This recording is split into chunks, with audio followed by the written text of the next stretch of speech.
देवराज इंद्र उस समय तो चुपचाप चले गए, किंतु अहिल्या की सुंदरता से उनका मन वश में नहीं था। उन्हें अपने देवराज होने का इतना घमंड था कि वो किसी को कुछ भी नहीं समझते थे। पर क्या इंद्र को उनके किए का दंड मिल सका? ऋषि ने इंद्र का ये व्यवहार सहन कैसे किया गुरुदेव? देवराज का विरोध कौन कर सकता था? किसका साहस था कि उन पर उंगली उठा सके? अहिल्या लाज से गड़ी जा रही थी। पत्नी को लज्जित देखकर महर्षि गौतम ने कहा, देवी अहिल्या, आपकी आंखों में आंसू? कुछ मत पूछिए स्वामी, मुझसे कुछ मत पूछिए। लगता है आप देवराज की बातों से बहुत दुखी हैं। मैं ऐसी बातें नहीं सुन सकती स्वामी, कभी नहीं सुन सकती। यदि मेरा बस चलता तो मैं अभी उन्हें, किंतु क्या करूं? आपको शांत देखकर चुप रह गई। मैंने अतिथि का अपमान करना ठीक नहीं समझा देवी। और फिर वो कोई साधारण व्यक्ति नहीं है, देवराज इंद्र है। व्यक्ति अपनी योग्यता से देवता कहलाता है स्वामी, ऐसी ओछी सोच से नहीं। हाँ, पर मैं विवश था। उनकी सोच को कोई कैसे बदल सकता है? क्या ऐसी सोच के लिए दंड का विधान नहीं है गुरुदेव? ये कथा यहीं समाप्त नहीं होती सौमित्र लक्ष्मण। देवराज इंद्र की कामना अभी शांत नहीं हुई थी। एक दिन वो फिर महर्षि गौतम के आश्रम में गए। कितनी सुंदर है अहिल्या, इसे तो अलकापुरी में होना चाहिए। अरे ये तो महर्षि के साथ इधर ही आ रही है। अब मैं अहिल्या से तभी मिलूंगा जब ऋषि आश्रम में ना रहे। मुझे यहीं कहीं छिप जाना चाहिए। मेरे हवन पूजा का समय हो रहा है देवी। आज पूर्णिमा का दिन है। मैं पूजन के बाद ही फलों का सेवन करूंगा। किंतु स्वामी, पूजा समाप्त होते होते रात हो जाएगी। क्या इतनी देर तक उपवास उचित है? पूजा विधान के अनुसार पूजा के पूर्व फलों का सेवन करना वर्जित है देवी। आप फल लेकर आ जाएं, तब तक मैं हवन की तैयारी करता हूँ। कितना अच्छा अवसर है। अहिल्या अकेली बन जाएगी। मैं वन में ही उससे प्रणय निवेदन करूंगा। स्वामी, मैं पहले से ही जानती थी कि आज आपका व्रत है, इसलिए मैं संध्या काल में ही फल फूल लेकर आ गई। आप महान है देवी। ये तो अनर्थ हो गया। अहिल्या वन में नहीं जाएगी तो मैं उसे मिलूंगा कैसे? ओम सर्वभूताय नमः, ओम चंद्राय नमः, ओम रुद्राय नमः, ओम इंद्राय नमः। मुझे किसी भी तरह महर्षि गौतम को आश्रम से बाहर निकालना होगा। भोर होने में अभी बहुत देर है। हाँ, यदि मैं मुर्गा बनकर बांग दूं तो महर्षि भ्रमित होकर स्नान करने चले जाएंगे। भला कौन सोच सकता है कि इंद्र अपनी भावनाओं को तुष्ट करने के लिए इतने नीचे गिर सकते हैं? अब देखना ये था कि उनकी इस चाल का परिणाम क्या होगा। देवी अहिल्या, सवेरा होने वाला है। मैं स्नान ध्यान के लिए निकल रहा हूँ। आप पूजा की तैयारी कीजिए। ठीक है स्वामी। अब मुझे ऋषि गौतम बनकर अहिल्या के पास जाना चाहिए। देवी, देवी, क्या आप पुनः सो गई? द्वार खोलिए देवी। स्वामी, आप तो अभी अभी। भूल हुई देवी। अभी रात्रि का दूसरा प्रहर बीत रहा है। पता नहीं मुर्गे ने कैसे बांध दी। मैं भी यही सोच रही थी स्वामी। अभी मेरी नींद भी पूरी नहीं हुई और नींद अभी पूरी हो जाएगी। आइए, आइए ना देवी। अरे क्या कर रहे हैं आप? आइए ना देवी, आइए। कामनाओं का कोई अंत नहीं। किंतु अभी तो सवेरा होने वाला है। कामना पूरी करने के लिए कोई समय नहीं होता। और फिर आप हमारी पत्नी हैं। छोड़िए ना स्वामी, तभी ऋषि गौतम अपनी कुटिया में लौट आए, पर अब उनके सामने वो आने वाला था जिसकी वो कल्पना भी नहीं कर सकते थे। देवी, कहाँ है देवी?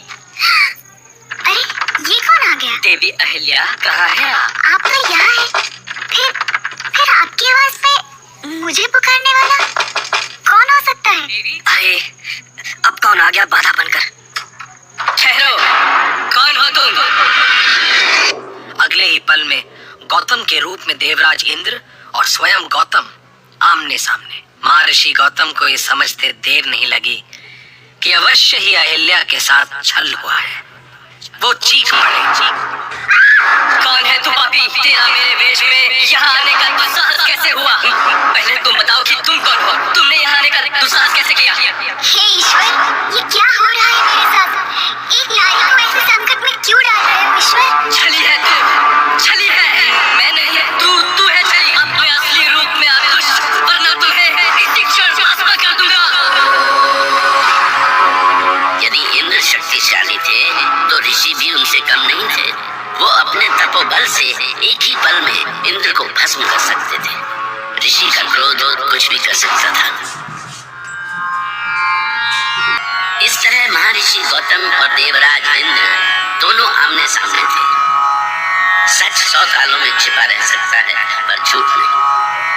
आखिर इंद्र के मन का चोर कब तक छिपा रहता? और अंत में जब महर्षि गौतम ने अपने तपोबल और मंत्र शक्ति का प्रयोग किया तो देवराज इंद्र ने समर्पण कर दिया। नहीं महर्षि, नहीं, ऐसा मत कीजिए। मैं देवराज हूँ। अनर्थ, घोर अनर्थ। ये छद्म रूप धारण करके तुमने घोर अनर्थ किया है देवराज। महर्षि गौतम, आपको ये श्राप देता हूँ कि आप इसी प्रकार सदा कामना पूर्ति के लिए भटकते रहे, सदा भटकते रहे। नहीं महर्षि, मैं आपसे विनती करता हूँ महर्षि, मेरा दिया श्राप कभी व्यर्थ नहीं होता, कभी व्यर्थ नहीं होता देवराज। मेरी विनती स्वीकार करें महर्षि, क्षमा कर दे मुझे। अब विनती का कोई लाभ नहीं देवर्षि, कोई लाभ नहीं। यदि अपना भला चाहते हैं तो अभी इसी क्षण मेरी दृष्टि से दूर हो जाए। और देवी अहिल्या, आपने साध्वी होकर भी अपने पति को पहचानने में जो भूल की, उसके लिए मैं आपको भी श्राप देता हूँ कि आप इसी क्षण चिला हो जाए, पत्थर हो जाए, आप सदा सदा के लिए। ये आपने क्या किया स्वामी? इतने ज्ञानी होकर भी आप अपनी पत्नी को नहीं पहचान सके। ये मेरा दुर्भाग्य है।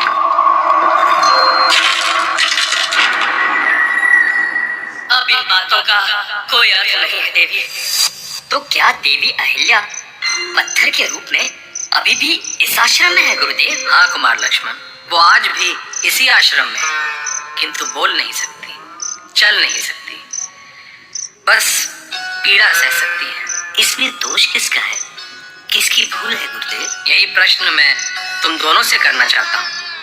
पहले तुम बताओ लक्ष्मण। भूल तो देवराज इंद्र की है गुरुदेव। देवी अहिल्या को दंड देकर महर्षि गौतम ने ठीक नहीं किया, क्योंकि दंड के पात्र तो केवल और केवल देवराज है। मेरा वश चले तो मैं अभी। क्रोध मत करो लक्ष्मण, मैंने केवल अपने प्रश्न का उत्तर मांगा है। अब तुम बताओ राम। मेरी समझ से भूल उन विधानों का है, उन नीतियों और नियमों का है जो किसी को देवता बनाती है। कोई भी पद गुणों के आधार पर किया जाना चाहिए, और यदि पद पाने के बाद कोई ऐसे दुराचार करे तो उसे दंडित किया जाना चाहिए। हम यही सुनना चाहते थे राम। हर एक पद की अपनी मर्यादा होती है और पद पाने वाले को उस मर्यादा का पालन करना चाहिए। इसीलिए एक देवराज को दंडित करने से समाज का कभी भला नहीं हो सकता। हर काल और हर युग में देवराज पैदा होते रहेंगे, उन्हें पैदा होने से कोई नहीं रोक सकता। इसके साथ निर्दोष को दंड से मुक्ति का विधान होना चाहिए गुरुदेव। तुम देवी अहिल्या की बात कर रहे हो राम? हाँ गुरुदेव। राम, अहिल्या जैसी निर्दोष नारी का उद्धार तो केवल तुम्हारे जैसा योग्य कुमार ही कर सकता है। मैं तो प्रयास ही कर सकता हूँ गुरुदेव। सच्चे हृदय से किया गया प्रयास कभी व्यर्थ नहीं हो सकता राम। जाओ, अब सो जाओ, रात गिरने लगी है। राम के मन में बस यही घूम रहा था कि वो अहिल्या को श्राप मुक्त कैसे करें। पत्थर बनी अहिल्या कहाँ होगी, कहाँ ढूंढे उन्हें, और वो कैसे उन्हें श्राप मुक्त कर सकते हैं। काश मैं देवी अहिल्या को श्राप मुक्त कर पाता। कब तक पत्थर की बनी रहेंगी देवी अहिल्या? पता नहीं गुरुदेव ने क्या सोचकर कहा कि मैं उनका उद्धार कर सकता हूँ। वो भी सो गए हैं। जगे होते तो मैं पूछ भी लेता। लक्ष्मण भी सो गया है, पर मुझे क्यों नहीं नींद आ रही? राम, राम, यहाँ आइए कुमार। कौन बुला रहा है मुझे? सभी तो सोए हुए हैं, फिर ये नारी स्वर? आइए राम, मेरे पास आइए। कौन छिपा है इधर? क्यों बुला रहा है मुझे?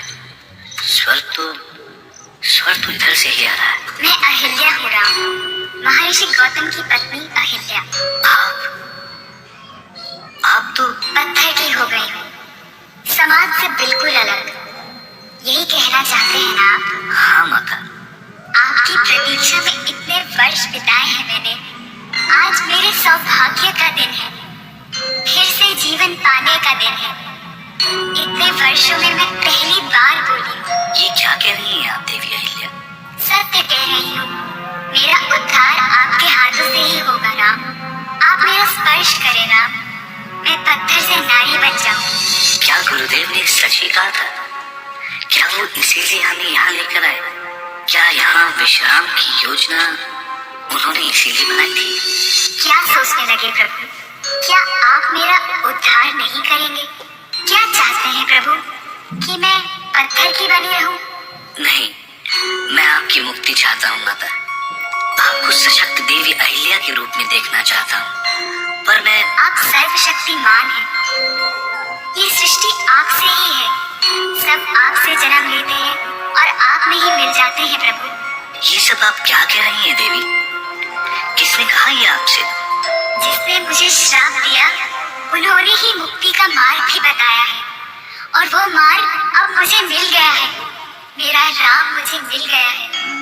यदि ये सच है तो मैं दशरथ नंदन राम अभी इसी क्षण आपका स्पर्श करता हूँ।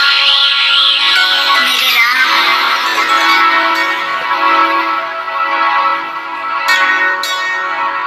अरे आप तो सचमुच नारी बन गई। सच कहा था आपने। मुझे आशीर्वाद दे प्रभु, आशीर्वाद दे कि मैं अपने पति को फिर से पा सकूं, उन्हें मिलकर अपने नए जीवन की यात्रा आरंभ कर सकूं। यदि मेरे आशीर्वाद से ये संभव है तो मैं आपको आशीर्वाद देता हूँ कि आप फिर से अपने पति का विश्वास प्राप्त कर सकें। मेरे राम, राम चाहते थे कि वो देवी अहिल्या के लिए कुछ कर सके, और उन्होंने ऐसा कर दिया। राम के दर्शनों से ही अहिल्या में प्राण लौटा है।